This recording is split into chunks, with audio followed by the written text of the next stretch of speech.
नमस्कार, भव्य भारत न्यूज में आप सभी दर्शकों का स्वागत है। प्याज एक औषधीय गुण वाला सब्जी है। ज़मीन के अंदर पैदा होता है। इसकी वैरायटीज़ जो हैं बहुत है। नॉर्थ का प्याज अलग है, साउथ का प्याज अलग है, नासिक का प्याज अलग है। ये सबके अपने अपने जितने प्रकार हैं उतने ही इनके गुण भी हैं। तो आइए आज जानते हैं कि प्याज से हम किन किन रोगों को ठीक कर सकते हैं और किन विधि से, किन तरीक़ों से हम उसका लाभ ले सकते हैं। हमारे स्टूडियो में मौजूद हैं वैद्य लक्ष्मण दास जी, रतन जी भारद्वाज जी।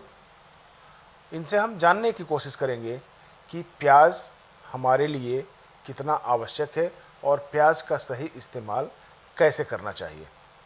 बाबा जी, स्टूडियो में स्वागत है आपका। नमस्कार। आप ये बताएं कि प्याज से जिन रोगों को हम ठीक कर सकते हैं वो कौन कौन से रोग हैं और प्याज की कितनी वैरायटीज़ हैं। ऐसे प्याज तो 3 वैरायटियों में है, सफ़ेद, लाल और भूरे रंग का। जो सफ़ेद है ये तो 60% लाभ करता है। जी। जो लाल रंग का है इसका 90% है। भूरे रंग का खाना पूर्ति करने के लिए है, इसका इतना लाभ नहीं है। अब प्याज से आप ये देखें कि जो वजन उठाने वाले होते हैं ये शाम को अपनी टांगें ऐसे ऐसे दबाते रहते हैं, पैरों को दबाते हैं जी। और पाँव में, मतलब आप ये बता रहे हैं कि उनके पिंडलियों में दर्द होता है। हाँ, भयंकर दर्द होता है। घुटने के नीचे और तलवे से ऊपर वाले जो हिस्सा होता है, हाँ। भयंकर दर्द होता है। जी जी। तो इससे हम किसी दवाई खिलाने की ज़रूरत नहीं है, सिर्फ प्याज का रस निकाल लें। किस प्याज का? सफ़ेद रंग का प्याज हो तो सोने पे सुहागा, नहीं तो सफ़ेद लाल रंग का प्याज हो तो अच्छा होगा। जी जी। हाँ, नहीं तो फिर लाल का ले लें। अब इस प्याज की जैसे आप तेल की मालिश करते ऐसी मालिश करिए। मालिश करने के 15-20 मिनट के अंदर अंदर आपको दर्द नहीं मिलेगा। जो आप दबा रहे थे ऐसे, उसके दबाने की ज़रूरत नहीं है। ये अंदर जाके ऐसे उन नसों को खोल देता है जहाँ पे जब वजन उठाते हैं तो नसों के अंदर जो प्रभाव पड़ता है उससे नसें खिंचती हैं, तो उनकी लचक नहीं रहती पूरी, उनमें हवा भर जाती है किसी। तो प्याज का रस जहाँ भी लगेगा वहाँ की हवा निकल जाती है और खून का दौरा पूरे चलता कहाँ से होगा। अब जिनको बार बार कुंडाल बोलते हैं उसको, या नस चढ़ जाती है, पैर टेढ़ा हो जाता है, तो उसको भी ये ठीक करता है।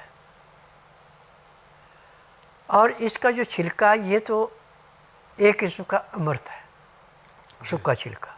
इसको कभी फेंकना नहीं चाहिए, इकट्ठा करके रखते जाओ। जहाँ पे आपने सोना जिस कमरे में, उसमें आपको किसी दवाई स्प्रे करने की ज़रूरत नहीं है। किसी बर्तन के अंदर इसका छिलका लेके उसका धुआं कर दें और दरवाजे को 20 मिनट के लिए बंद कर दें। 20 मिनट के बाद आप 5 मिनट के लिए उसको खोलें, जो धुएं का असर सारा ख़त्म हो जाए। अब अंदर जाइए, अब इसमें ना मच्छर होगा, ना ककरोच होगा, ना छिपकली होगी, सब चीज़ बिच्छू बच्चू सब भाग जाते हैं। और प्याज के खेत में से और मूली के खेत में से कभी सांप बिच्छू वगैरह नहीं जाता। ये भी इसके अंदर के एक गुण है। अच्छा, नहीं मिलेंगे? नो। और जिस कमरे में आपने प्याज रखा है जी, उस कमरे में जिसको दौरे पड़ते हैं, ताज़ा जब खेत से निकाल के लाते हैं तो 3 दिन तक यदि वो कमरा बंद है उसको खोलते हैं और उस दौरे जिसको पड़ते हैं उस आदमी को उस कमरे में आधे घंटे के लिए बैठा देते हैं।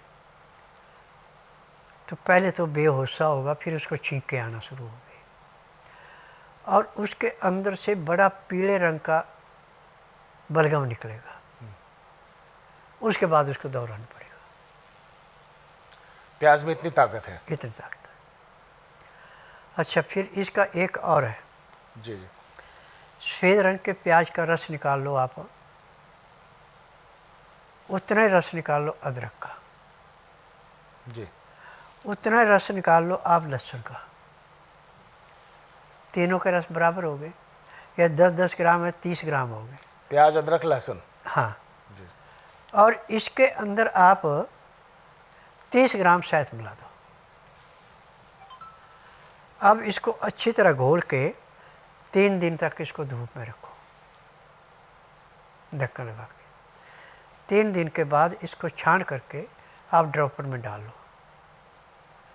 अब जिनकी आँखों में लालगी है वो ख़त्म, जिनकी आँखों में धुंधलापन है वो ख़त्म, जिनकी आँखों में हमेशा सूजन रहती है वो भी ख़त्म, और जिनको बार बार आंखें मिचमिचाने की ऐसी आदत है वो भी ख़त्म। नॉर्मल इससे हो जाता है। लहसुन, प्याज, अदरक और शहद आँखों के लिए एक किस्म का ममीरा है। मतलब इसमें सफ़ेद प्याज का ही हम इस्तेमाल करें? सफ़ेद ना मिले तो फिर लाल ले लो। लाल लेना है, मतलब सफ़ेद और लाल दो ही प्याज चाहिए बस, इसमें? भूरे रंग का नहीं लेना। हाँ हाँ, हाँ वो सब्जियों का काम आता है। हाँ, जी जी। सब्जियों का भी ऐसे कर ले, उसका इतना लाभ नहीं होता, वो खाना पूर्ति करने का है, अच्छा, और इनसे पूरा लाभ है। बिल्कुल बिल्कुल। और जिन आदमियों को हमेशा पेट में किसी न किसी किस्म की परेशानी रहती रहती है, वो प्याज को सब्जी बनाएं। सब्जी में भी उसको पानी नहीं डालना, काट करके किसी ऐसे बर्तन में डालो जिसमें नीचे थोड़ा पानी रखा हो, और उसके ऊपर दूसरे बर्तन में रख के उसमें लकड़ियाँ लगा दी ताकि वो नीचे गिरे नहीं। उस भाप में उसको पका लो, और उसमें काला नमक, काली मिर्च और हल्दी मिला के उस आदमी को खिलाओ जिसका पेट हमेशा ही खराब रहता है, भारीपन रहता है। तो 4-5 दिन लगातार खिलाने से उसमें हल्कापन आना शुरू होगा, और जो पेट दिन पर दिन बाहर बढ़ता जा रहा था अंदर से उखड़ना शुरू हो जाता है। आप ये कहना चाह रहे हैं कि कोई हम ऐसा बर्तन लें जिसमें पानी हो, और पानी के ऊपर कुछ हम लकड़ी लगा दें? एक बर्तन में हमने पानी रख लिया, ठीक है। चाहे मिट्टी का बर्तन ले चाहे दूसरा ले, अमोनियम का बर्तन नहीं लेना कोई भी एल्युमिनियम नहीं चाहिए? ना। आयुर्वेद में कभी एल्युमिनियम बर्तन का इस्तेमाल नहीं किया नहीं जाता, करते। ये आप कहना। जी जी। अच्छा, आपने दूसरा बर्तन उसके ऊपर उल्टा करके रखना है, तो प्याज आपने काट के अंदर रख दिया या साब्त भी रख दिया छील करके, और उसके ऊपर आपने छोटी छोटी लकड़ियाँ लगा दी ताकि वो नीचे गिरे ना, उसको उल्टा करके रख दिया। अब वो भाप में पक जाएगा। अब नीचे उतार के यदि साब्त रखा तो छोटे छोटे टुकड़े करके उसमें काला नमक, काली मिर्च और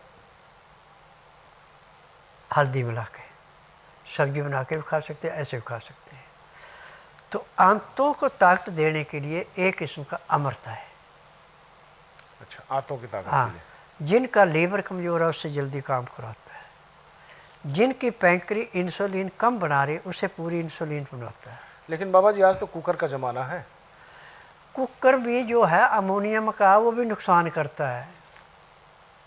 नहीं, प्याज अगर मैं जैसा आप बता रहे हैं तो लोग तो फटाफट कुकर में उबालेंगे और फिर बोलेंगे बाबा जी आपकी दवाई फ़ायदा नहीं कर रही है। ना ना, उसका कोई फ़ायदा नहीं है। ये तो बर्तन के ऊपर ही बर्तन रख के बनाई जाएगी, और धीमी आंच में बनाई जाएगी। आंच भी ज़्यादा तेज नहीं चाहिए। हाँ हाँ, और एक जगह कहीं जैसे कट जाता है, जैसे ब्लीडिंग होने आप लगती है, नहीं रुकता है वो, आंगुली कट गई कहीं से, कोई जख्म हो गया, तो प्याज को आप थोड़ा गर्म कर लें, चाहे तवे के ऊपर रख के कर लें साब्त को प्याज को, चाहे उसको चिमटे से पकड़ के गैस पे गर्म कर लें। जब वो गर्म हो जाए तो उसका छिलका उतार के उसके ऊपर बांध दो। गांठ है तो बैठ जाएगी, और जो खून था वो तो बंद होना ही है, वो जख्म बड़ी जल्दी भर जाएगा। और कभी भी फोड़ा फुंसी हो जाए, आप प्याज को कद्दूकस कर लो पहले, फिर जितनी को गांठ है उतना चाहिए। यदि गांठ बड़ी है तो ज़्यादा चाहिए, कम है तो थोड़ा चाहिए। जैसे बाल तोड़ हो गया, बिल्कुल, और वो कितना तंग करता है, तो इसको प्याज को आपने कद्दूकस करके तेल के अंदर फ्राई कर लिया। जब ये बादामी रंग का हो गया, जलाना नहीं है, बादामी रंग का हो गया, नीचे उतार लो। फिर इसकी टिक्की ऐसी बना दो जैसे आलू की टिक्की आलू की टिक्की होती है। और उसमें पहले तेल लगा के, वही तेल जिसमें ये बनाया है, घी में, सरसों का तेल, सरसों का है, तिल का है, एरंड का है, कोई भी तेल है, चिकनी चीज़ होनी चाहिए। रिफाइंड छोड़ के। हाँ, ये लगा के और ऊपर रख के, चाहे रुई रख के सेलो टेप से पट्टी बांध दे, चाहे ऐसे कपड़ा ऊपर से बांध दे, तो दर्द तो उसका आधे घंटे के अंदर ख़त्म हो जाएगा। अब उसमें यदि पस बन गई तो 24 घंटे में पस अपने आप जैसे सिरिंज से निकालते हैं ऐसे छोटा सुराख पड़ेगा और निकल जाएगी और गांठ बैठ गई, और 3 दिन में वो गांठ भी ख़त्म होगी और जख्म भी भर गया। और गांठ अगर वैसा है जो ख़त्म नहीं हो पा रहा है, वो उसमें टाइम थोड़ा ज़्यादा भी लग सकता है, लेकिन परंतु प्रोसेस उसमें यही पस नहीं है। हाँ। तो गांठ गल जाएगी, जो वहाँ पे गंदा खून रुका था जिससे गांठ बनी थी, नज़ला था, वो पिघल के लेटरिन बाथरूम के रास्ते बाहर निकल जाएगा। लेकिन तरीका वही है, तरीका वही है। जी जी जी जी। समाधिष्ठ हैं आप? हाँ जी जी। मैं रात 10 बजे से लेकर 2:30 बजे तक समाधि में रहता हूँ। समाधिष्ठ का मतलब इच्छा मृत्यु से भी है क्या? इच्छा मृत्यु आप?